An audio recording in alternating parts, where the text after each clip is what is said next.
আমন্ত্রণ ইস্পাহানি মির্জাপুর চা মুক্তবাক অনুষ্ঠানে আপনাদের সাথে আছি আমি নাজনীন নাসিরুদ্দৌলা। আমাদের অতিথিদের সঙ্গে প্রথমে আপনাদের পরিচয় করিয়ে দিতে চাই। আমার সাথে আছেন ব্যারিস্টার নাসিরুদ্দিন আহমেদ অসীম, আন্তর্জাতিক বিষয়ক সম্পাদক বিএনপি, আছেন জনাব সৌরভ হাসান, যুগ্ম সম্পাদক দৈনিক প্রথম আলো, আছেন জনাব কবির আহমেদ, কেন্দ্রীয় মজলিসে শুরা সদস্য, বাংলাদেশ জামায়াতে ইসলামী। আপনাদের তিনজনকে অসংখ্য ধন্যবাদ সময় করে আমাদের অনুষ্ঠানে আসার জন্য। জনাব কবির আহমেদ, আমি শুরুতে যদি একটু আপনাকে দিয়ে শুরু করতে চাই, যে কারণে আপনাকে দিয়ে শুরু করতে চাই সেটি হচ্ছে যে আজ জামাত ইসলামী একটি বক্তব্য দিয়েছে যে জাতীয় সংসদের উচ্চকক্ষ এবং নিম্নকক্ষে আনুপাতিক বা পিআর পদ্ধতিতে ভোটের দাবিতে আন্দোলনে নামার ঘোষণা দিয়েছেন আপনাদের দল থেকে। প্রতিবারই আমরা দেখছি যে জামায়াত ইসলাম অনেক দিন ধরেই বলছে যে নির্বাচন হবে নিয়ে আমাদের কোনো আপত্তি নেই, কিন্তু আগে সংস্কার বিচার হতে হবে। তারপরে আপনারা বললেন যে নির্বাচন হবে, আমাদের আপত্তি নেই, আমরাও নির্বাচনের রাজনীতি চাই, কিন্তু আইন শৃঙ্খলা পরিস্থিতি এখন নির্বাচনের জন্য উপযুক্ত নয়। এরপরে লেভেল প্লেইং ফিল্ডের কথা আসলো, এখন আবার নিম্নকক্ষে পিআর পদ্ধতির কথা আসছে। এটি কি শুধু বলার জন্য বলা, নাকি আপনারা মনে করেন যে ফেব্রুয়ারিতে যদি নির্বাচন হয় তার আগে নিম্নকক্ষেও পিআর পদ্ধতি আসলে বাস্তবায়ন সম্ভব? এখন আপনাকে ধন্যবাদ, সাথে সাথে দেশবাসী এবং যারা দর্শক শ্রোতা আছেন তাদের সকলকে ধন্যবাদ। বিশেষ করে আমার ঢাকা ৯ আসনের সবুজবাগ খিলগাঁও মুগদাবাসীকে সর্বস্তরের জনগণকে আন্তরিক ধন্যবাদ জানাই। পিআর পদ্ধতির এই দাবিটি বাংলাদেশ জামাত ইসলামী শুরু থেকেই করে আসছে, এটি আজকে নতুন কোনো বক্তব্য নয়, এবং আমরা একথা বিশ্বাস করি, মনে করি, এবং এটা যৌক্তিক যে পিআর পদ্ধতিতে যদি আগামী জাতীয় সংসদ নির্বাচন অনুষ্ঠিত হয় নিম্নকক্ষে, তাতে করে অতীতের যে নির্বাচনের অভিজ্ঞতা, ভোট কেন্দ্র দখল, অতীতে যেভাবে দিনের ভোট রাতে হয়ে গিয়েছে, এরপরে পেশিশক্তি ব্যবহার করে প্রতিপক্ষকে কেন্দ্রে আসতে না দেওয়া, এই সমস্ত কিছুকে ওভারকাম করতে হলে যে আইনশৃঙ্খলা রক্ষাকারী বাহিনীর যে ভূমিকা, সেটার সাথে সাথে এই পিআর পদ্ধতিতে যদি নির্বাচন হয় তাহলে এই সম্ভাবনাগুলো থাকে না। একটু যদি আমাদেরকে ব্যাখ্যা করে বলেন যে কিভাবে আসলে পিআর পদ্ধতি নিম্নকক্ষে দেয়া হলে সেটির ফলস্বরূপ মানুষ ভোট কেন্দ্রে আসতে পারবে, দিনের ভোট রাতে হবে না, সেটি কিভাবে নিশ্চিত হবে পিআর পদ্ধতি? সেখানে যেহেতু মার্কার উপরে নির্বাচন হবে, সেখানে ব্যক্তি প্রার্থী থাকবে, ঠিক আছে, কিন্তু মার্কায় ভোট হবে। সেই মার্কায় ভোট হওয়ার কারণে ওইখানে ওই ব্যক্তি নির্বাচিত হয়ে যাচ্ছে, উনি এমপি ওই ভাষণের হয়ে যাবেন, এরকম নিশ্চিত কিছু থাকে না। পরবর্তীতে ভোটের পার্সেন্টেজ অনুযায়ী সেখানে এমপি নির্বাচিত হবেন, ঘোষণা হবে।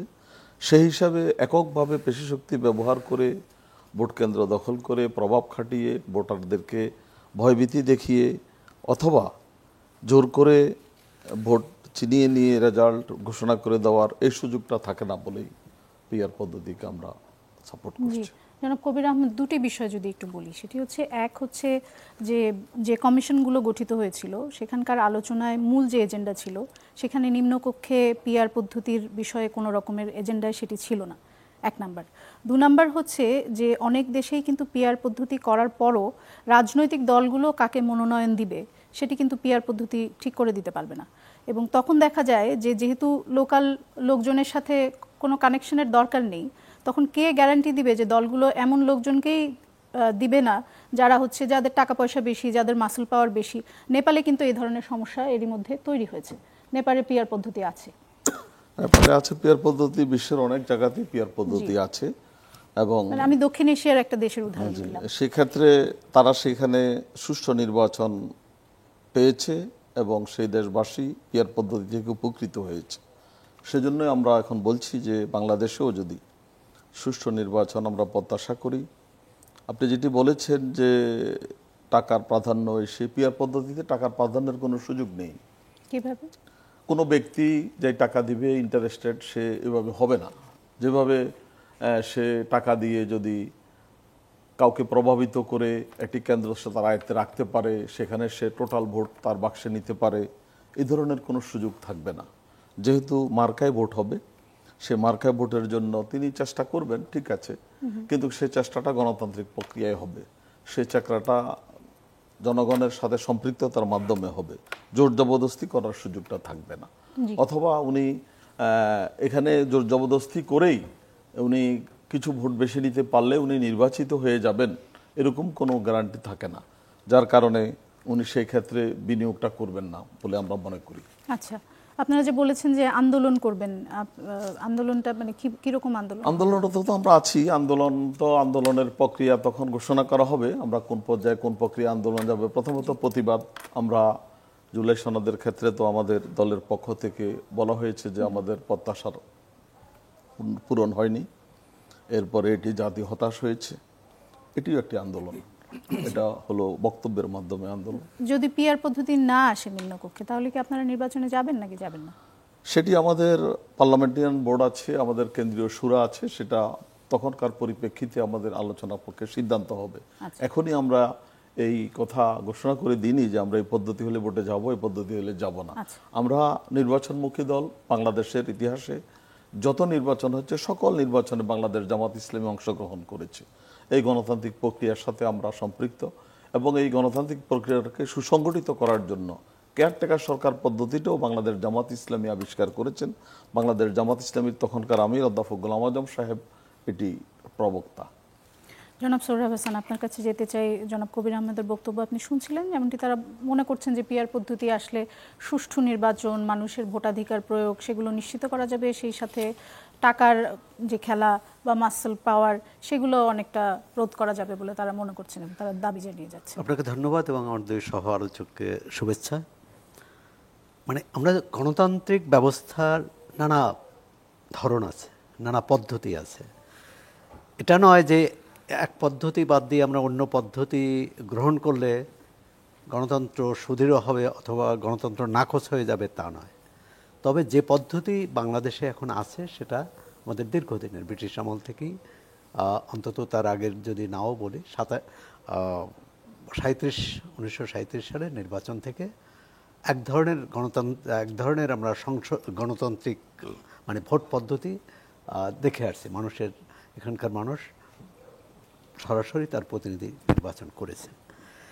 এখন পিআর পদ্ধতির একটা বড় কি বলে যুক্তি বা বড় কবির আহমেদ ভাই বললেন, এর বাইরে যেটা হচ্ছে সেটা হলো পিআর পদ্ধতিতে অনেক বেশি দল মানে সংসদে আসার একটা সুযোগ থাকে, কারণ ভোটের ভিত্তিতে আপনি ভোটের যে 3% পাবে বা 4% পাবে, এমনকি 10% ভোট পেয়েও কোনো প্রার্থী জয়ী না হওয়ার উদাহরণ কিন্তু বাংলাদেশে আছে, 10 বা 8-9 এরকম। সেটি তো নেপালের জন্য একটা সমস্যা হয়ে দাঁড়িয়েছে। আচ্ছা, সমস্যা নেপালে এত দল, এত মত, এবং সেখানকার রাজনীতিটাই কিন্তু এক ধরনের খুব গোলমেলে, মানে ওলটপালট হওয়ার মতো।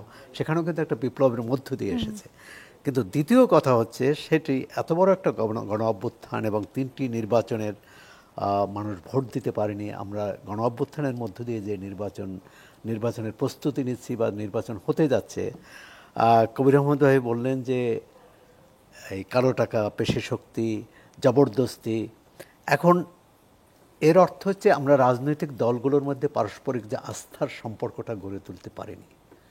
তাহলে নির্বাচনের আগে আমি তো মনে করি আস্থার সম্পর্কটা গড়ে তোলা জরুরি।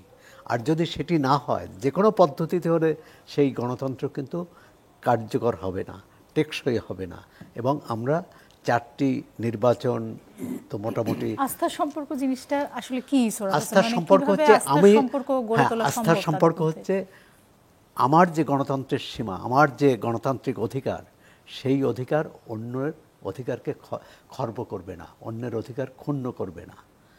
এটি হলে এই যে জবরদস্তি, এই যে কালো টাকা, পেশি শক্তি, দলগুলোর মধ্যে কখনো কি আস্থার সম্পর্ক ছিল?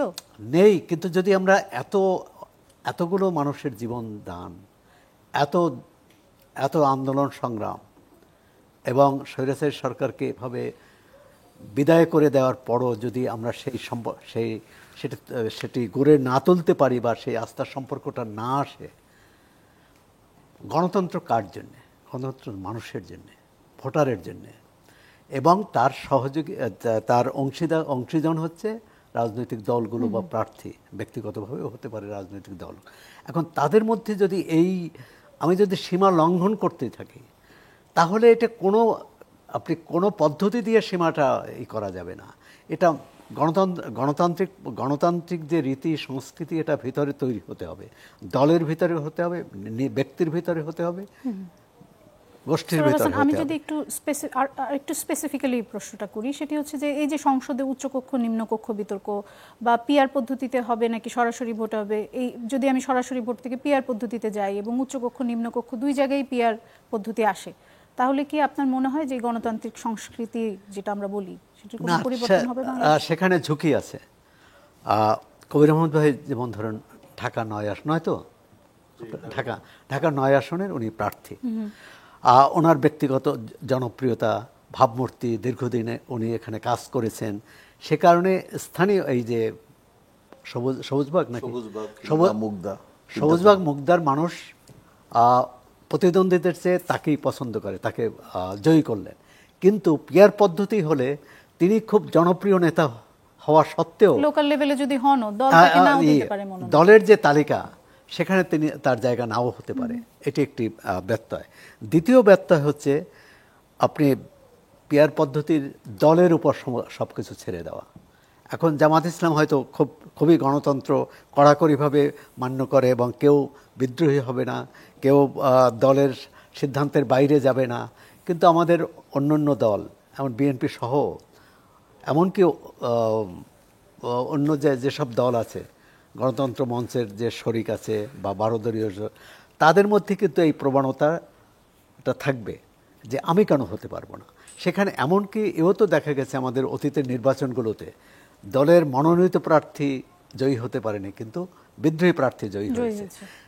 তৃতীয় হচ্ছে যে আমরা যতই বলি যে সংসদ সদস্যরা আইন প্রণয়ন করবেন, আইন প্রণয়নের বাইরে তার ভোটারদের প্রতি তার একটা দায়বদ্ধতাও আছে। সেখানকার ভোটারদের সুখ দুঃখ, ভোটারদের অভাব অভিযোগ দেখাও কিন্তু তার দায়িত্ব। পিয়ার পদ্ধতিতে হলে সেই তিনি তো চিনবেন না, তিনি কোথায় উচ্চকক্ষে যে বিষয়টি আসছে, এবং মোটামুটি মনে হলো যে জাতীয় ঐকমত্য কমিশন সেটি গ্রহণ করতে প্রস্তুত, যদিও এখন চূড়ান্ত হয়নি, যে তারা যেহেতু নিম্নকক্ষে হচ্ছে না, উচ্চকক্ষে এরকম একটা প্রতিনিধিত্ব করা যায় কিনা। এবং সেটার একটা কারণ যে উচ্চকক্ষেও যদি নিম্নকক্ষের মতো হয়, যেমন আমাদের সংরক্ষিত নারী আসনের ক্ষেত্রে, তাহলে এটি বর্ধিত রূপ হবে, বর্ধিত রূপ হবে, নিম্নকক্ষের বর্ধিত রূপ। নিম্নকক্ষে যে দল নিরঙ্কুশ সংখ্যাগরিষ্ঠতা পাবে, তাদের মনোনীত বা তাদের পছন্দের প্রার্থীরাই উচ্চকক্ষে যাবে। মানে তাহলে কি বর্তমানে যে অবস্থা, লাস্ট 3টি নির্বাচনের উদাহরণ আজকে জামায়াতের পক্ষ থেকে দেয়া হয়েছে সাংবাদিকদেরকে, যে শেষ 3টি নির্বাচনের মানুষ ভোটই দিতে পারেনি, সেই ভোট দেওয়ার ক্ষেত্রে সেটিকে এখন অগ্রাধিকার হওয়া উচিত নাকি পিআর পদ্ধতি এখন অগ্রাধিকার দেওয়া উচিত? পিআর পদ্ধতি কি মানুষের ভোটাধিকার নিশ্চিত করতে সাহায্য করবে?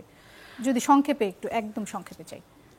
আমার তো মনে হয় যে এখন ভোটাধিকার পিআর পদ্ধতি না, যে পদ্ধতিতে ভোট হয়ে আসছে, সামনে মাত্র কিন্তু 7 মাস এবং 2 মাস পরেই কিন্তু তফসিল হবে।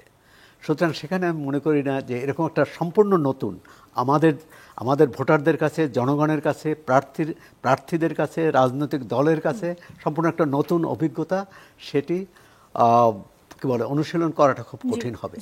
অসংখ্য ধন্যবাদ। যদি আমরা নীতিগতভাবে এটা গ্রহণও করি। জি, ব্যারিস্টার অসীম, আপনার কাছে যেতে চাই। গতকাল থেকে বিএনপি খুব আলোচনায় আছে কিছু মন্তব্যের জন্য। বিএনপি চেয়ারপারসনের একান্ত সচিব ABM আব্দুস সাত্তার, যিনি একজন সাবেক সচিব, তিনি বলেছেন যে সরকারের 8 জন উপদেষ্টার সীমাহীন দুর্নীতির প্রমাণ তার কাছে রয়েছে, তিনি উল্লেখ করেছেন। এরপরে আবার দেখলাম যে শনিবার বিকেলেই বিএনপি নেতা মির্জা আব্বাস তিনি বলেছেন যে আরও অনেক কিছু আছে, দেশের কোন দিক দিয়ে ক্ষতি হয়েছে, কারা কিভাবে কোথায় অর্থ আত্মসাৎ করেছে, কত টাকা লুট করেছে, কত টাকা খেয়েছে, প্রমাণসহ সব কিছু আছে, কিন্তু আমি এখন বলতে চাই না। একটা প্রশ্ন হচ্ছে যে আপনাদের হাতে সব তথ্য প্রমাণ আছে, তাহলে ওনারা কেন বলতে চাচ্ছেন না?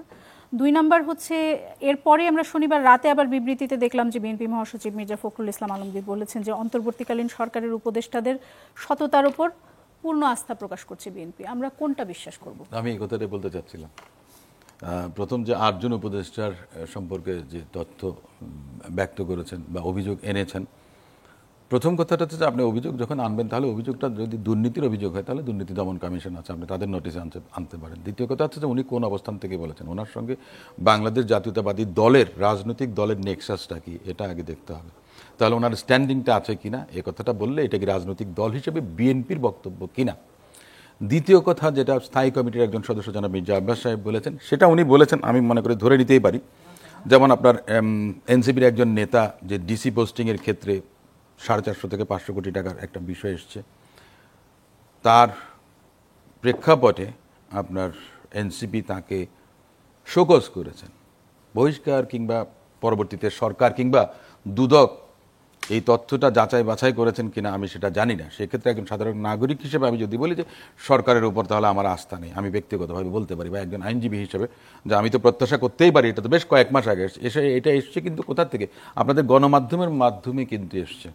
আবার আরেকজন উপদেষ্টার ভাই কোথায় কত টাকা নিয়েছে, খুবই মানে নমিনাল অ্যামাউন্ট, এটা বাংলাদেশ থেকে লক্ষ কোটি ডলার মনে করেন চলে গেছে, 6 কোটি টাকা মাত্র একটা অভিযোগ এসছে। সেটার অভিযোগের উনি যে মানে এটাকে খণ্ডন করা বা কন্ট্রাডিক্ট করা সেটাও খুব বেশি স্ট্রং ছিল না, কিংবা কেউ যদি এই মিথ্যা তথ্য প্রকাশ করেন তাহলে আপনি ডিফামেশনের জন্য মামলা করা উচিত ছিল, সেটাও আসেনি। এর বাইরেও কিন্তু আরো অনেক জায়গায় আছে, বিভিন্ন জায়গায় নিয়োগের কথা বলা হয়, বিভিন্ন দফতরে আপনার একটা রাজনৈতিক দলের নতুন রাজনৈতিক দলের আপনার কর্মীরা কিংবা নেতারা আপনার বসে থাকেন তদারককারী হিসেবে, এবং তারা স্বীকার করেন যে তারা কেন এসেছেন, যে তারা তদারকি করার জন্য এসেছেন। ডিসি অফিসে আছে, আপনার বিভিন্ন প্রতিষ্ঠানে আছে সরকারের, তাহলে এগুলি কিন্তু দুর্নীতির অংশ। সেই হিসেব থেকে হয়তো বা জনাব মির্জা আব্বাস সাহেব বলেছেন যে পত্রপত্রিকায় তিনি যেটা দেখেছেন সেটা বলেছেন, কিন্তু এর বাইরে কোনো কিছু প্রকাশ করবেন বা প্রচার করবেন সেটা বাংলাদেশ জাতীয়তাবাদী দলের, আমি যদি মনে করি যে মুখপাত্র হিসেবে দলের মহাসচিব যে কথাটা বলেছেন আমি সেটার সঙ্গে কিন্তু আমি একমত তিনি পোষণ তো এও করছি। বলেছেন জনাব মির্জা আব্বাস এটিও বলেছেন যে হাসিনা এদেশের 12টা বাজিয়েছে, এ সরকার 24টা বাজিয়ে দিয়েছে। তাহলে কি এখন একটা কথা আমি আপনাকে বলতে পারি যে হাসিনা তো 15.5 বছর ছিল অপশাসন দুঃশাসন, মানে ফেসিস্টের কায়দায় দেশটাকে পরিচালিত করেছিল, সমস্ত প্রতিষ্ঠানগুলো মনে করেন আপনার ধ্বংস হয়ে গেছে। তাকে উৎখাত করে এ দেশের জনগণ অন্তর্বর্তীকালীন সরকার প্রতিষ্ঠা করেছেন। যে নেত্রী একদিন আগেও বলেছিলেন যে শেখের বেটি পালায় না, তাকে পালাতে হয়েছে। জনবিস্ফোরণটা এমন একটা জিনিস, সে জায়গার থেকে আমরা যে 5ই আগস্ট পরবর্তী যে বাংলাদেশটা পেলাম, এবং অন্তর্বর্তীকালীন সরকারের যিনি প্রধান উপদেষ্টা সর্বজন শ্রদ্ধেয় জনাব ডক্টর মোহাম্মদ ইউনূস সাহেব, ওনার নেতৃত্বে যে উপদেষ্টা মণ্ডলী আছেন তাদের উপরে বাংলাদেশের জনগণের প্রত্যাশাটা অনেক বেশি। এখন যদি আপনি প্রত্যাশার খাতা আর প্রাপ্তির খাতা খুলে মূল্যায়নটা করতে যান তাহলে হতাশ হবার মতো অনেক কিছু আছে। তারপরও আমি আশাবাদী, নৈরাশ্যবাদী নই। তার কারণটা কি, যে এর আগে যে ধরনের ঘটনাগুলো ঘটেছে আপনি বলতে পারেন যে এখানে অনেক কিছু ঘটেছে। এই সরকারের সবচেয়ে বড় সাফল্যটা কোনটা জানেন? আওয়ামী লীগের নেতারা বলতেন যে আওয়ামী লীগ নেত্রী যদি না থাকে, আওয়ামী লীগ যদি ক্ষমতার থেকে চলে যায়, প্রথম দিনে 5 লাখ মানুষ মারা যাবে। আপনি তাহলে আমাকে বলেন, আপনি আমাকে দেখান যে দেশের মানুষ কতটুকু সহনশীল এবং সংযম, সহনশীলতার পরিচয় দিয়েছে। এ ধরনের কর্মকাণ্ড হয়নি, হয়েছে মব জাস্টিস হয়েছে, সেটা কেউ কেউ আপনার উস্কে দিয়েছে, বিভিন্ন জনের ইন্ধন ছিল, ঘোলা পানিতে মাছ শিকার করার চেষ্টা করছে।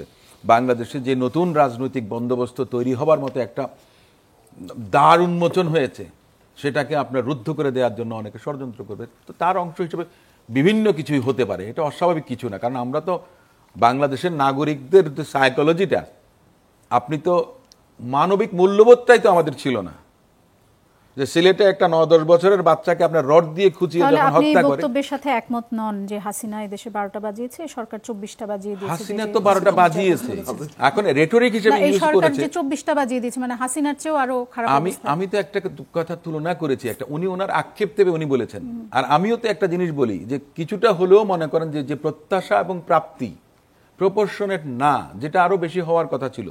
এই সরকারের কাছে সবারই প্রত্যাশা অনেক বেশি। যেমন আমি যদি প্রত্যাশা করতাম 3 মাসের মধ্যে নির্বাচন হওয়া উচিত ছিল, 6 মাসের মধ্যে নির্বাচন হওয়া উচিত ছিল, এতদিন সময় লাগার কথা ছিল না। আমি এই কথাটা বলছি। এখন আজকে আমি যদি আপনি একটু সময় দেন, যে পিআর পদ্ধতির কথা কবির ভাই যে কথাটা বলেছেন, একটা বিরতি থেকে ফিরে এসে আমরা এই বিষয়ে কথা বলবো। দর্শক, একটা বিরতিতে যাচ্ছি, ফিরছি কিছুক্ষণ পর, সাথে থাকুন। অনুষ্ঠানে আবারও ফিরে এলাম। ব্যারিস্টার অসীম, আপনার সঙ্গে বিরতির আগে কথা হচ্ছিল, সেই প্রসঙ্গে আপনি যদি পিআর প্রসঙ্গে ছোট করে কিছু বলতে চান। ছোট করে যেটা বলি, যে কবির ভাই যে কথাটা বলেছেন, দেখেন আমাদের এখানে তো সরাসরি নির্বাচন হয়। আমাদের যে সংবিধানের আর্টিকেল 65(2) সেখানে আপনার প্রত্যেক নাগরিক ভোটার তার প্রার্থীকে ভোট দেন, সরাসরি যেটা প্রক্রিয়া। আর তার অপোজিটে যেটা হবে পিআর পদ্ধতিতে দল বা তালিকাতে ভোট দেবেন। আপনি তো এই সংশোধন না আনা পর্যন্ত আপনি তো পিআর পদ্ধতিতেও যেতে পারবেন না। আমি জানি না যে কেন এখন আলাপ হচ্ছে এই পিআর পদ্ধতি, যেটাই হোক না কেন এই আগামী নির্বাচনের আগে পিআর পদ্ধতি কোনো মতে সম্ভব না। একটা হতে পারে যে জুলাই চার্টারের মধ্যে যদি আপনার কোনো সমঝোতা হয়, সে জায়গা থেকে নোট অফ ডিসেন্ট দিতে পারেন, কিংবা আপনার দেখা গেছে সব দল মিলে হয়তো বা নিম্নকক্ষে যে ধরনের আপনার প্রচলিত নিয়মে নির্বাচন হয়েছে সেভাবে হবে। উচ্চকক্ষের যে প্রস্তাবনাটা আছে সেটাও আপনার আগামীতে যে সংসদ গঠিত হবে সেখানে আপনার পাশ হতে হবে। সংবিধান সংশোধনের জন্য সে আর্টিকেল 142 দিয়ে আপনাকে 65(2) র্যাটিফাই করতে হবে। এখন যেটা সরাসরি ভোট সেটা পিআর পদ্ধতিতে যেতে হয়। তার মানে কি আগামী সংসদ না আসা পর্যন্ত আপনি পিআর পদ্ধতিতে যেতে পারবেন না, সে নিম্নকক্ষ বলুন উচ্চকক্ষ বলুন। আপনাদের সাথে আসলে জামাত আর এনসিপির মূল না না, এটাই তো ওনারা বুঝতে চাচ্ছেন না। তারা বলছেন যে এখনকার সরকারের না না, এখনকার সরকার কোথা থেকে পরবর্তী করবে? সরকার দিবে তার আপনি কোনো তো এটা অর্ডিন্যান্স দিয়ে পারবেন না। না না, গ্যারান্টির কথা না তো। আপনি তো তাহলে বাংলাদেশের অস্তিত্ব এবং বাংলাদেশের সংবিধানে আপনি বিশ্বাস করছেন না। আমাদের সংবিধান তো স্থগিত হয়নি তো, অ্যাব্রোগেটেড হয়নি তো। এই যে অন্তর্বর্তী সরকার, এটাও এই সংবিধানের ফ্রেমওয়ার্কের মধ্য দিয়ে কিন্তু চলছে দেশ। অতএব সংবিধান যখন আছে বিদ্যমান, তখন আপনি আর্টিকেল 65(2) কে ভায়োলেট করে এখন আপনি নির্বাচন চাচ্ছেন, তাহলে এটা তো আমি তো বলবো যে আপনার দেশদ্রোহিতা। আপনি তো সংবিধানকে ভায়োলেট করতে চাচ্ছেন। যেটাই হবে আগামী সংসদ এসে পিআর পদ্ধতি হবে কি হবে না সেটা আগামী সংসদ যখন আসবে তারা ঠিক করবে। এখন পিআর পদ্ধতিতে যে সমস্যাগুলোর কথা আমি একটা কথা বলি, পিআর পদ্ধতির সমস্যা নিয়ে আসলে অনেক সমস্যাগুলো আলোচনা হয়েছে, অনেকগুলো সমস্যা। আমি শুধু উদাহরণটা দিই, সেটা উদাহরণটা কি জনগণের জানা উচিত। জনগণ বোঝে না যে পিআর পদ্ধতি কি জিনিস। সোজা কথা, আপনার মনে করেন যে সরকার গঠন প্রক্রিয়াটা দীর্ঘ এবং জটিল হবে, তাতে কি হবে নীতি নির্ধারণী কোনো কিছু হয় না। দুর্বল এবং অস্থিতিশীল সরকার হয়, যেমন পৃথিবীর বিভিন্ন দেশে। ইসরায়েল 2-3 বছরের মধ্যে মনে করেন যে আগাম নির্বাচন দিতে হয়েছে। আমি কয়েকটা দেশের কথা, ইটালি দ্বিতীয় বিশ্বযুদ্ধের পরে গড়ে 2 বছরে একবার করে সরকার পরিবর্তন করতে হয়েছে। ছোট দলগুলা কি করে বড় দলের উপর চাপ দিয়ে তাদের স্বার্থ আদায় করে, যেমনটা আছে নেদারল্যান্ডসে। আমি একটা বলছি, সরকার গঠন অনেক সময় লেগে যায়। আমাদের দেশে তো বড় দলগুলো ছোট দলের উপর চাপ দেয়। আমি আপনাকে একটা কথা বলি, আপনার বড় দল ছোট দলের উপরে চাপ দেয় রাজনৈতিক সংস্কৃতির পরিবর্তনের কথা আমরা বলছি। সেটা যেন না হতে পারে আগামীতে। প্রতিষ্ঠানগুলোকে শক্তিশালী করেন, নিজেদের সংস্কারটা আগে মানেন, তাহলে দেখবেন অটোমেটিক যেখানে গণতন্ত্রই সুসংহত হয়নি, আপনি সে জায়গাতে পিআর পদ্ধতি দিচ্ছেন। আপনি ভাত পাচ্ছেন না, আপনি পোলাও আর বিরিয়ানির স্বপ্ন দেখাচ্ছেন। এটা কি আমাদের মতো দেশে সম্ভব? আপনার এই যে আঞ্চলিক দলের কথা বলছিলেন সৌরভ ভাই, জাস্ট অফ দ্য রেকর্ড একটু আগে দেখেন, এই চরমপন্থীরা পর্যন্ত সংসদে এসে যেতে পারে। তারা যদি দল করে 2-3% ভোট পেয়ে তারা পার্লামেন্টে আসতে পারে। জার্মানিতে নাৎসি পার্টি, তারা কিন্তু পার্লামেন্টে এসছে। আঞ্চলিক জোটগুলো তারা আসতে পারে। এটা দিনে দিনে কিন্তু হবে এই পদ্ধতিতে গেলে। বাংলাদেশে ভবিষ্যতে আপনার অনেকগুলো সমস্যা থাকবে। এখন একটা কথা হচ্ছে যে পদ্ধতির সুবিধা অসুবিধা নিয়ে অনেক আলোচনা হয়েছে, এগুলো তো বাংলাদেশের জনগণ জানে না তো। জি, আপনি যেটা বলেছেন যে বাংলাদেশের জনগণ পিআর পদ্ধতি সম্পর্কে জানে না, এটি নিয়ে যদি আমি একটু বলি আপনাকে, যে বাংলাদেশে যেহেতু পিআর পদ্ধতিতে নির্বাচন হয় না তাই মানুষ জানে না। পিআর পদ্ধতিতে নির্বাচন হলে মানুষ তখন জানবে। এবং পিআর পদ্ধতিতে নির্বাচন হওয়া সম্ভব না, এটাও তো জনগণ বোঝে না। আর্টিকেল 65(2) বিএনপি বলছে, কিন্তু না না, বিএনপি কেন বলবে? বাংলাদেশের সংবিধান বলছে, এদেশের সংবিধান বলছে, গণপ্রজাতন্ত্রী বাংলাদেশ সরকারের 1972 সালের সংবিধান বলছে। আর্টিকেল 65(2) বলা আছে সরাসরি জনগণের ভোটে তার প্রতিনিধি নির্বাচিত হবে। আপনি এটাকে যদি সংশোধন করতে চান, পার্লামেন্টে বসে আর্টিকেল 142 থেকে তার মাধ্যমে আপনাকে 2/3 মেজরিটি নিয়ে আপনাকে পিআর পদ্ধতিতে যেতে হবে। তার মানে এটা সেই জন্য গণপরিষদের দাবি করে আসছিল, এবং তারা বলছে যে সংবিধানের সম্ভব না, আমরা কি নতুন একটা দেশ পেয়েছি? তার মানে কি বাংলাদেশের অস্তিত্ব নেই এই মুহূর্তে? জি, সেটি আসলে একটা আলাদা বিতর্ক এবং অনেক বড় বিতর্ক। সেই বিতর্কে আসলে আজ আমরা না যাই। ডাকসু নির্বাচন নিয়ে এখন অনেক আলোচনা হচ্ছে। সাম্প্রতিক যে বিষয়গুলো নিয়ে আলোচনা হচ্ছে সেই বিষয়গুলোতে যদি একটু থাকার চেষ্টা করি, সেটি হচ্ছে যে ডাকসু নির্বাচনে একটি বিষয় হচ্ছে যে হলে রাজনীতি থাকবে কি থাকবে না, সেটি নিয়ে নানা রকম বক্তব্য আসছে। এবং আমরা দেখেছি যে ভিসি এর মধ্যে বলেছেন যে নিয়ন্ত্রিতভাবে রাজনীতি থাকবে। নিয়ন্ত্রিত রাজনীতিটা কি জিনিস সেটি নিশ্চয়ই সোহরাব হাসান ভাই কি বুঝেছেন সেটিতে নিশ্চয়ই জানাবেন। তার আগে একটু আপনার কাছে খুব স্পেসিফিক একটা জিনিস জানতে চাই, যে ছাত্রদল বারবার অভিযোগ করেছে যে শিবিরের গুপ্ত রাজনীতি নিয়ে, তারা লীগের হয়ে রাজনীতি করতো সেটি নিয়ে। কিন্তু সম্প্রতি ঢাবি ছাত্রদল যে হল কমিটিগুলো করেছে, সেখানে এমন কিছু লোকজনকে পাওয়া গেছে যারা ছাত্রলীগের খুব গুরুত্বপূর্ণ পদে ছিল। তাহলে কি আবার এই গুপ্ত রাজনীতির স্পন্সরশিপ কি এখন ছাত্র দল নিল? তারা গুপ্ত থেকে প্রকাশ্যে এসছে। আমি দুজনেরটা জানি। একটা হলের একজন মেয়ে ছাত্রী, সে আপনার ছাত্রলীগের রাজনীতির সঙ্গে জড়িত ছিল এবং জুলাই আগস্টের অনেক আগে সে বাংলাদেশ ছাত্রলীগ এবং আওয়ামী লীগের সমালোচনা করে তাদের কর্মকাণ্ডে সে বীতশ্রদ্ধ হয়ে পদত্যাগ করেছিল এবং আন্দোলন জুলাই আগস্টে সাধারণ ছাত্রছাত্রীদের আন্দোলনে শরিক হয়েছিল এবং সমালোচনার মুখে আলটিমেটলি দেখা গেছে যে তার পদ আবার স্থগিত করা হয়েছে বা তাকে বাদ দেওয়া হয়েছে। আমি মনে করি যে এটা ঠিক হয়নি, কারণ সে তার ভুলটা বুঝতে পেরেছে। দেখেন, শিবিরের তো অনেকেই এই বাংলাদেশ ছাত্রলীগের সঙ্গে রাজনীতি করেছে, তো তাহলে তারা গুপ্তভাবে করতে পারছে। আর আপনি যে কথাটা বললেন 9 জনের আপনার এই এসছে যে যারা ছাত্রলীগের রাজনীতির সঙ্গে ছিল, কিন্তু তারা প্রকাশ্যে এসছে, কিন্তু তার আগে দেখা গেছে তারা ছাত্রলীগের রাজনীতির থেকে হাসিনা পতনের আগেই তারা ছাত্রলীগের রাজনীতি ছেড়েছে, কিন্তু আমি তো অন্য কাউকে দেখিনি। এখন আপনি যদি বলেন এই যে সমন্বয়করা যারা আছেন তাদের প্রত্যেক একজন বড় নেতা তো আপনার যেভাবে বাঁশ দিয়ে টিএসসিতে সাধারণ একজন ছাত্রীকে পেটাচ্ছে, সে অনেক বড় নেতা এনসিপির। প্রত্যেকেই তারা ছাত্রলীগের রাজনীতির সঙ্গে ছিলেন, প্রত্যেকে ছিলেন, কিন্তু পরবর্তীকালে তারা তো ছাত্রলীগের রাজনীতি বাদ দিয়ে এত বড় একটা আন্দোলনে তারা ভূমিকা রেখেছে, তাই না? তো তাহলে আপনি মূল্যায়নটা কিভাবে করবেন? আমার কথাটা হচ্ছে যে এই যে বিশ্ববিদ্যালয় কর্তৃপক্ষ বা মাননীয় উপাচার্য মহোদয় বললেন যে হলে ছাত্র রাজনীতি থাকবে না কিংবা নিয়ন্ত্রিত, আপনি রাজনীতি কিংবা গণতন্ত্রকে কোনোদিন নিয়ন্ত্রণ করে হয় না। যদি সে তার মত প্রকাশ করতে পারে, হল অফ রেজিডেন্সে যারা আছে স্টুডেন্ট, তারা তো ঢাকা বিশ্ববিদ্যালয়ের ছাত্রছাত্রী, তো তারা যদি বিশ্ববিদ্যালয়ে করতে পারে রাজনীতি, তো আপনি কি সেটা কি লুকিয়ে রাখতে পারবেন হলের মধ্যে? তার তো বহিঃপ্রকাশের হলের মধ্যে রিফ্লেকশনটা আসবে। মানে আপনি এটা দিয়ে কি বোঝাতে চাচ্ছেন? কাউকে আপনি কি আড়াল করার চেষ্টা করছেন যে যারা গুপ্তভাবে রাজনীতি করে যাবে আর অন্যরা প্রকাশ্যে করতে চাচ্ছেন তারা করতে পারবে না? এটা দ্বিচারী। আপনার বক্তব্য পরিষ্কার। জনাব সোহরাব হাসান, আপনার কাছে আসতে চাই। যেটি বলছিলাম যে ডাকসু নির্বাচন নিয়ে যে হল রাজনীতি, যেটি আমরা দেখলাম যে ছাত্রদল কমিটি দিল শুক্রবার, তারপর এটা নিয়ে ব্যাপক বিক্ষোভ হলো এবং সেটি হলো সাধারণ ছাত্রছাত্রীদের ব্যানারে। এই যে সাধারণ ছাত্রছাত্রীদের ব্যানার, যারা বিভিন্ন সময় আমরা দেখছি যে সাধারণ ছাত্রছাত্রীরা আসছেন এবং তারা বিভিন্ন ধরনের দাবি করছেন। এর আগে একটি হত্যাকাণ্ড নিয়ে বিএনপির ভারপ্রাপ্ত চেয়ারম্যানের বিরুদ্ধে অনেক স্লোগান উঠেছে, তখনও আমরা দেখেছি যে সেটি সাধারণ ছাত্রছাত্রীদের ব্যানারে হয়েছে। এবারও আমরা দেখলাম যে সাধারণ ছাত্রছাত্রীদের ব্যানারে এই দাবি এসেছে যে হলের রাজনীতি নিষিদ্ধ করতে হবে। হলের রাজনীতিটা আসলে কিভাবে হলের রাজনীতি নিষিদ্ধ করার দাবিটাও তো একটি রাজনীতি। ছাত্ররা রাজনীতি করবে তাদের অধিকার, তাদের সুযোগ সুবিধা, তাদের শিক্ষাঙ্গনের সুষ্ঠু পরিবেশ, শিক্ষার পরিবেশ, এসবের দাবিতে। তাদের হলে আসন সমস্যা, বিভাগে বই সমস্যা, এসব নিয়ে সেটি কতটা করছে। আজ যারা আজকে ছাত্র রাজনীতি বা হলে ছাত্র রাজনীতি নিষিদ্ধের কথা বলছে, তারা কি রাজনীতি করছেন না? এবং দেখুন, এই মানে দলীয় রাজনীতি থাকবে কি থাকবে না, এজন্য একটি বিশ্ববিদ্যালয় আজকে 6 মাস ধরে বন্ধ। আমি জানি না কুয়েট খুলেছে কিনা, এ পর্যন্ত খুলেছে কুয়েট, 6 মাস ধরে বন্ধ। বাংলাদেশে এক নাগারে কোনো বিশ্ববিদ্যালয় 6 মাস ধরে বন্ধ ছিল না। মানে এ তো একটা মহা নৈরাজ্য চলছে। এবং আমার তো ধারণা যে এই ডাকসু, চাকসু এবং জাহাঙ্গীরনগর যে ছাত্র সংসদের নির্বাচন হওয়ার কথা, তারিখ ঘোষণা করা হয়েছে, সেই নির্বাচনকে বানচাল করার জন্য এই নতুন তৎপরতা শুরু হয়েছে কিনা, এটি যে নির্বাচনকে কারা বানচাল করতে চাচ্ছে?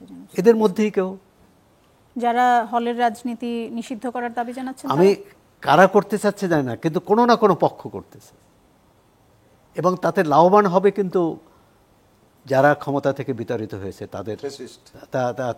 তাদের সমর্থক।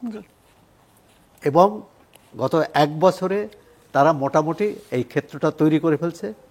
এটি আমি কোনো সংগঠনের নাম বলছি না, তাদের নিজেদের মধ্যে খেয়োখেয়ি, নিজেদের মধ্যে রেষারেষি, নিজেদের মধ্যে হানাহানি করে এবং যে ভাষা ব্যবহার করা হচ্ছে, আপনি চিন্তা করতে পারেন যে এটি কোনো এটি উচ্চারণ অযোগ্য ভাষা ব্যবহার করা হচ্ছে।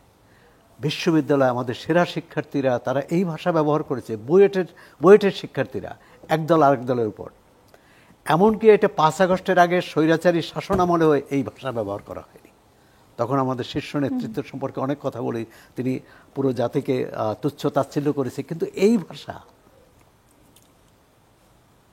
যেটা দ্বিতীয়বার উচ্চারণ করা যায় না, কি করে এটা বললাম? আমরা রাজনীতির লক্ষ্য তো মানুষের কল্যাণ, রাজনীতির লক্ষ্য সুরুচি। রাজনীতির হচ্ছে সুসংস্কৃতি, মানুষকে শেখাবে।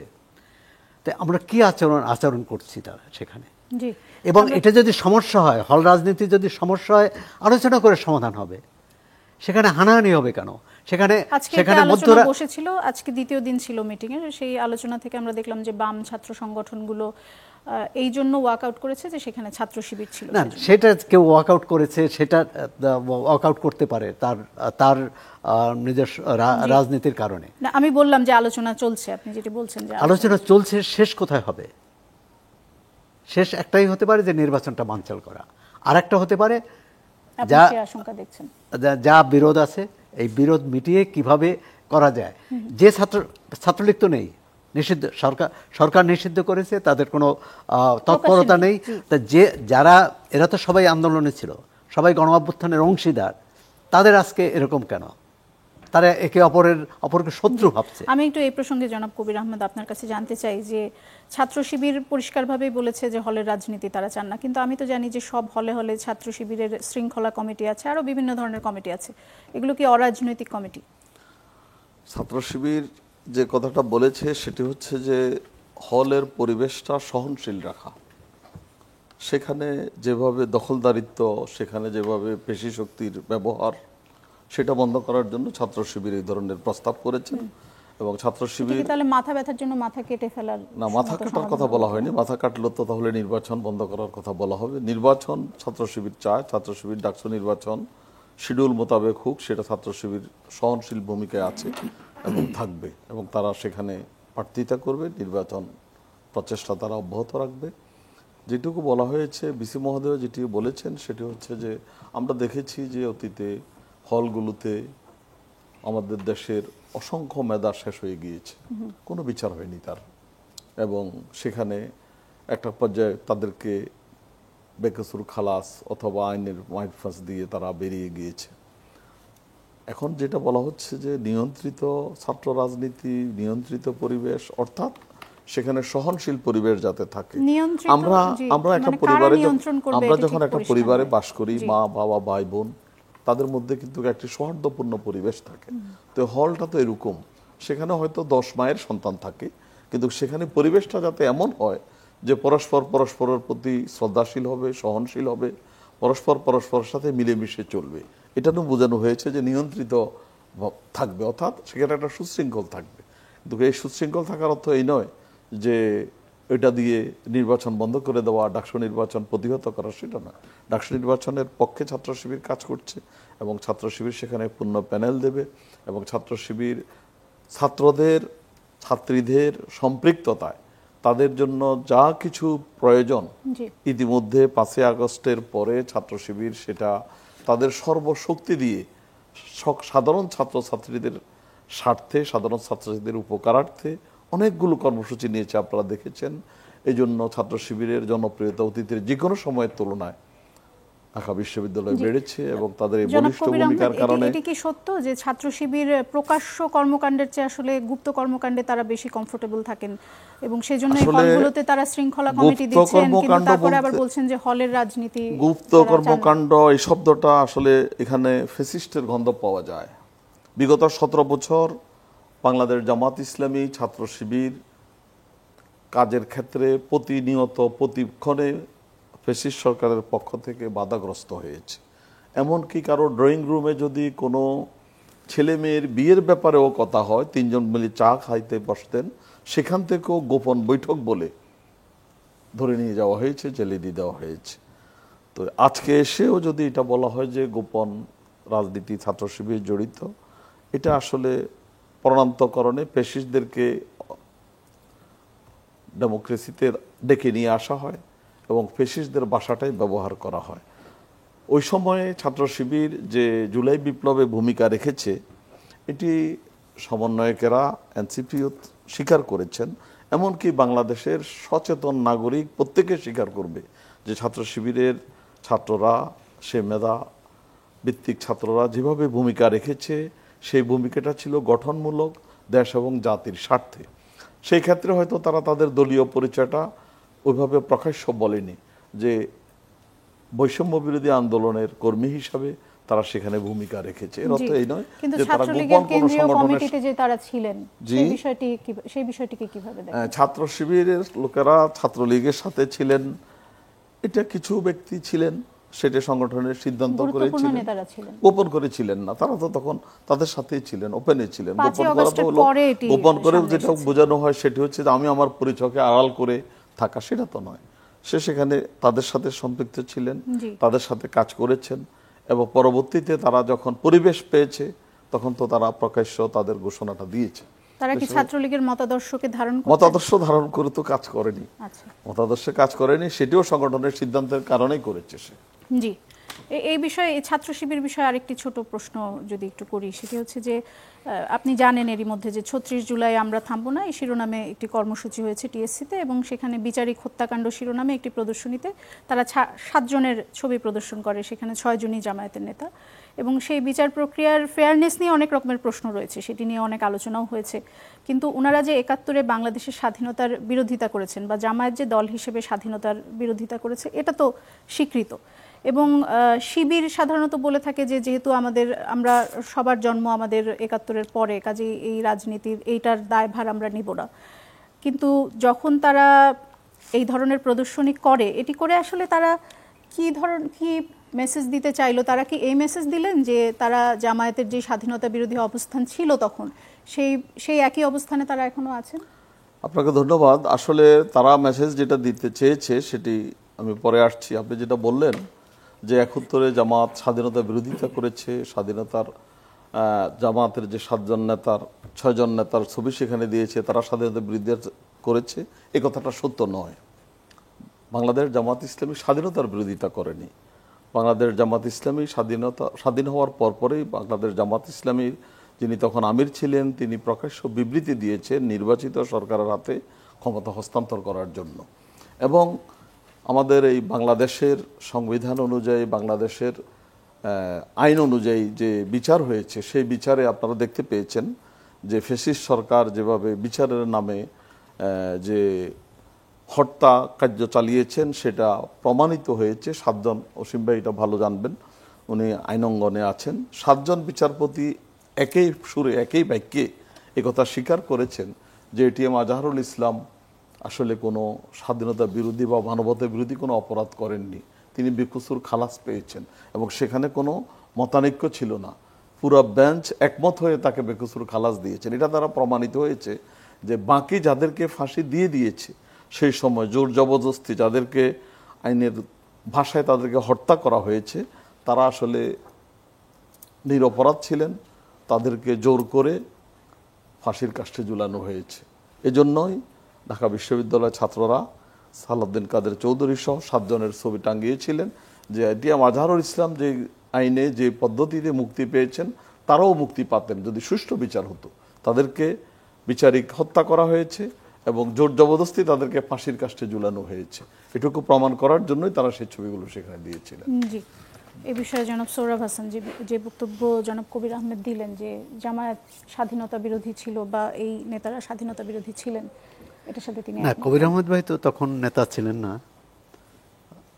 তিনি স্বাধীনতা পরবর্তী প্রজন্মেরই নেতা। কিন্তু জামাত ইসলাম দল হিসাবে 71-এ মুক্তিযুদ্ধের বিরোধিতা করেছে, এটি প্রমাণিত। তারা তাদের ইসলামী ছাত্র সংঘ তখনকার, তাদের অনেকে আলবদর বাহিনীতে, রাজাকার বাহিনীর সদস্য হয়ে কাজ করেছে, এবং সেটি তারা গোপনও করেননি, এবং সেটি কিন্তু ছিল, আত্মজীবনীতেও আছে। সেই রাজাকার বা আলবদর বাহিনী ছিল কিন্তু সরকারের অতিরিক্ত সরকারের বাহিনী না। হ্যাঁ, সুতরাং এই যে বাহিনীতে জামাত অস্বীকার করতে পারবে না যে আমরা গণহত্যার সাথে জড়িত ছিলাম না, আমরা এই নির্যাতনের সাথে, পাকিস্তানি সেনাবাহিনী যে নির্যাতন করেছে এদেশের মানুষের উপর, যে নিধনযজ্ঞ চালিয়েছে, তার দায় আমাদের নয়। রাজনৈতিকভাবে কাউকে সমর্থন করা বা কারো বিরোধিতা করা সেটি একটি, আর কোনো অপকর্মের সঙ্গে যুক্ত হওয়া, যেমন 5 আগস্টের যে গণ অভ্যুত্থান হয়েছে, সেই অভ্যুত্থানের যারা এই গণহত্যা চালিয়েছে তাদের বিরুদ্ধে আজকে বিচার হচ্ছে। বিচার হচ্ছে, তাদের বিরুদ্ধে আইনি ব্যবস্থা নেওয়া হচ্ছে এবং এমনকি সেই দলের কার্যক্রমও নিষিদ্ধ করা হয়েছে।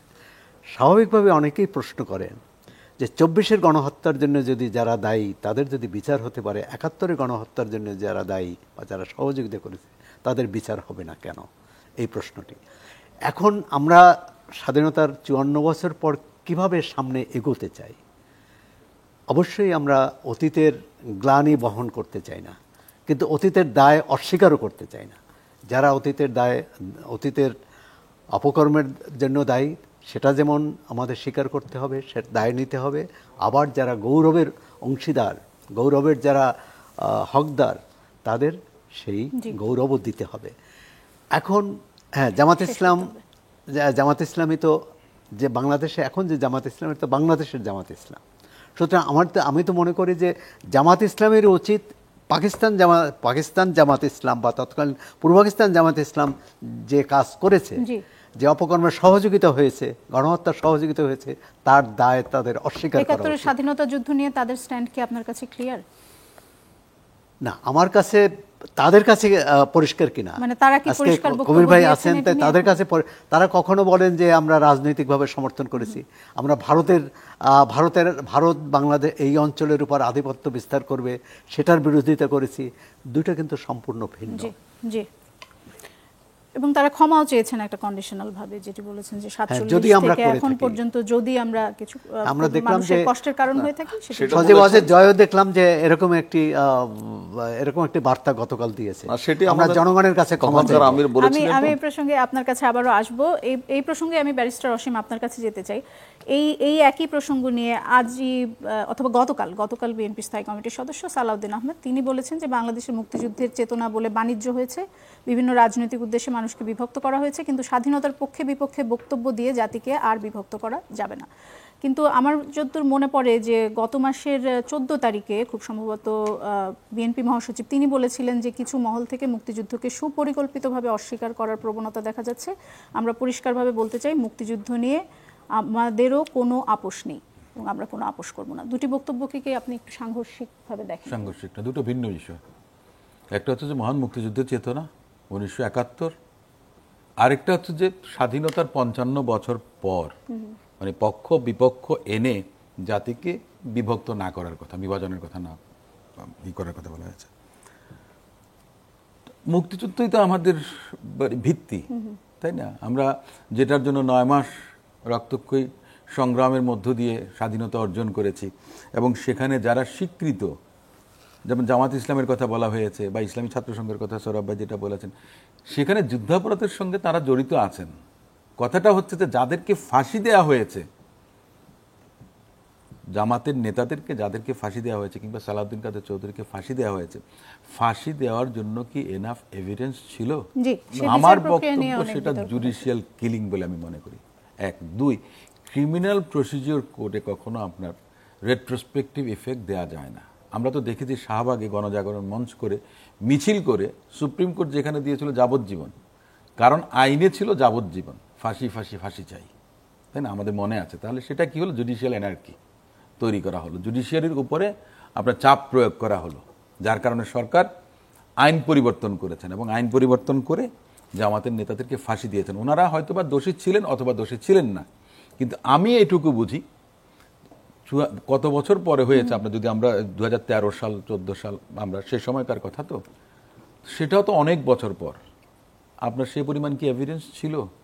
আমি নাম প্রকাশ না করে একজন তৎকালীন আপিল বিভাগের বিচারপতির সঙ্গে একটা বিয়ের অনুষ্ঠানে দেখা হয়েছিল, তখন উনি আমাকে বলেছিলেন, আমি এমনিতে জিজ্ঞেস করেছিলাম যে স্যার আপনার কি মনে হয়, এগুলোতে অ্যাকুইটালের মামলা, এগুলোতে অ্যাকুইটালের মামলা। জি, আপনি অপরাধী হোক বা না হোক, কারণ আপনি তো অপরাধ দুর্বলতা নিয়ে আমি এটাই বলছি যে সেটা হচ্ছে জুডিশিয়াল কিলিং।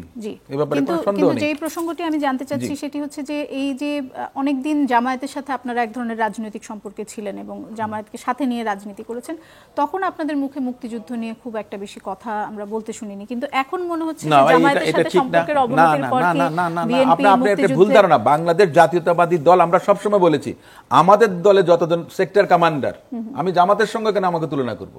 আমি তখন ছিল বড় দল ছিল ফেসিস্ট আওয়ামী লীগের দল ছিল, আওয়ামী লীগ বড়াই করতে মুক্তিযুদ্ধের সোল এজেন্ট, আমরা তাদের বিরুদ্ধে আমরা কথা বলেছি। আমার দলের প্রতিষ্ঠাতা আপনার মুক্তিযুদ্ধের ঘোষক, আমার দলের প্রতিষ্ঠাতা গণতন্ত্র, বহুদলীয় গণতন্ত্র প্রতিষ্ঠা করেছেন। আমার দলের মধ্যে আমরা নাম ধরে বলতে পারবো যে সবচেয়ে বেশি সেক্টর কমান্ডার আমাদের দলের মধ্যে। আওয়ামী লীগের যারা ছিলেন নেতারা, তারা তো ভারতে ছিলেন, তারা তো সম্মুখ সমরে এসে যুদ্ধ করেননি। বাংলাদেশ জাতীয়তাবাদী দলের নেতা কর্মীরা, আমাদের দলের যে সিভিলিয়ান নেতা যারা আছেন, তারাও দেখা গেছে আপনার গেরিলা যুদ্ধে অংশগ্রহণ করেছেন। আওয়ামী লীগের কতজনকে দেখাতে পারবেন? অতএব মুক্তিযুদ্ধ এবং বাংলাদেশ জাতীয়তাবাদী দল অঙ্গাঙ্গিভাবে জড়িত। অসংখ্য ধন্যবাদ জনাব কবির আহমেদ। একদম শেষ প্রশ্ন আপনার কাছে, সেটি হচ্ছে জামাত শিবির যেমন লীগের মাঝে গোপনে আছে, তেমনি মানে গোপনে ছিল, তেমন জামায়াতের রাজনীতিও এখন অনেকের কাছে গোপনে, এরকম অনেকটা বলে থাকেন অনেকে যে অস্পষ্ট কিছুটা। জামায়াত ক্ষমতায় এলে বাংলাদেশের নাম বাংলাদেশ থাকবে কিনা, জাতীয় সঙ্গীত, জাতীয় পতাকা এগুলো কি চেঞ্জ হয়ে যাবে কিনা, আপনারা যে ইসলামী শাসনতন্ত্র কায়েম করতে চান সেখানে আমাদের দৈনন্দিন জীবনটা কেমন হবে, যদি খুব ইডিওলজিক্যাল আলোচনায় নাও যাই, আইনকে আপনারা ঢেলে সাজাবেন। আমি এখন যেই পেশায় কাজ করছি একজন নারী হিসেবে, আমি কি এভাবে কাজ করতে পারবো? জি, আপনাকে ধন্যবাদ। বাংলাদেশ জামাত ইসলামী, বাংলাদেশ ছাত্র শিবির, ইসলামী ছাত্র শিবির কখনো গোপনীয় কাজ করে না। আমাদের কর্মসূচি 5 দফা কর্মসূচি ডিক্লার, এটা প্রিন্টেড কপি আছে, আমাদের বিভিন্ন সভা সমাবেশে সেটি ঘোষণা করা হয় এবং পাড়ায় মহল্লায় প্রত্যেকটি জায়গাতে জামাত ছাত্র শিবিরের লোকেরা প্রকাশ্য কাজ করে, এখানে গোপনীয়তার কিছু নেই। আমরা ক্ষমতায় গেলে সকলেই নাগরিক স্বাচ্ছন্দ্যবোধের সাথে বাংলাদেশে বসবাস করতে পারবে। বাংলাদেশ জামাত ইসলামী বাংলাদেশে ইসলামী রাষ্ট্র ব্যবস্থা প্রবর্তন করতে চায়। যে রাষ্ট্র ব্যবস্থা প্রবর্তন করেছিলেন আজ থেকে 1450 বছর পূর্বে রাসূলুল্লাহ সাল্লাল্লাহু আলাইহি সাল্লাম, সেই রাষ্ট্র ব্যবস্থায় আজ পর্যন্ত আজকের এই 21 শতাব্দীর এই যুগে এসেও বিশ্বের শ্রেষ্ঠ রাষ্ট্রনায়কেরা একথা স্বীকার করতে বাধ্য হয়েছেন যে সেই যুগটি ছিল সোনালী যুগ। সেই রাষ্ট্রনায়ক ছিলেন সর্বশ্রেষ্ঠ রাষ্ট্রনায়ক। বাংলাদেশ জামাত ইসলামী বাংলাদেশে আল্লাহর আইন, সৎ লোকের শাসন প্রতিষ্ঠা করতে চায়। ইসলামী রাষ্ট্র ব্যবস্থা, যে এই রাষ্ট্র ব্যবস্থার মধ্যে হিন্দু, বৌদ্ধ, খ্রিস্টান নাগরিক হিসাবে সকলের সমান অধিকার, নাগরিক হিসাবে সকলের সমান অধিকার। আপনি একজন নারী, আপনি আপনার স্বাধীনতা অনুযায়ী চলতে পারবেন। বাংলাদেশ জামাত ইসলামী রাষ্ট্র ক্ষমতায় গেলে, বাংলাদেশ জামাত ইসলামী রাষ্ট্র ক্ষমতায় গেলে কতগুলো বোরকা তৈরি করে দিবে, সেলাই করে দিবে, আপনাকেও একটা জোর করে আমি পরাই দিব, এই চিন্তাটা ভ্রান্ত চিন্তা। কোন স্পেসিফিক দেশের কথা বলবেন যেই দেশে যেরকম আছে আমরা সেই দিকে যাব? হ্যাঁ, আমাদের এখন তো ধরেন এই তুরস্কে কিছুটা ইসলামী শাসনের ব্যবস্থা আমরা প্রচলিত দেখছি, কিছুটা ইসলামী রাষ্ট্র ব্যবস্থার রূপরেখা সৌদি আরবে আছে, কিছুটা আছে মালয়েশিয়াতে আছে। সেরকম হবে না, আমাদেরটা হবে রাসূলুল্লাহ সাল্লাল্লাহু আলাইহি ওয়াসাল্লামের আদলে। না, কোন দেশ আমাদের কাছে আদর্শ না, আমাদের কাছে আদর্শ হচ্ছে আল্লাহ এবং আল্লাহ রাসূল। রাসূলুল্লাহ সাল্লাল্লাহু আলাইহি ওয়াসাল্লাম নারীর স্বাধীনতা সবচেয়ে বেশি দিয়েছেন, নারীদের নিরাপত্তা দিয়েছেন সবচেয়ে বেশি। বাংলাদেশ জামাত ইসলামী রাষ্ট্রীয় ক্ষমতায় গেলে আপনি সবচেয়ে বেশি স্বাধীনতা ভোগ করবেন, আপনি আপনার মতো চলতে পারবেন। সেখানে আমাদের আজকের মতো আমাদের সময় শেষ। আগামীকাল রাত 11:30 আবারও কথা হবে নতুন কোনো বিষয়।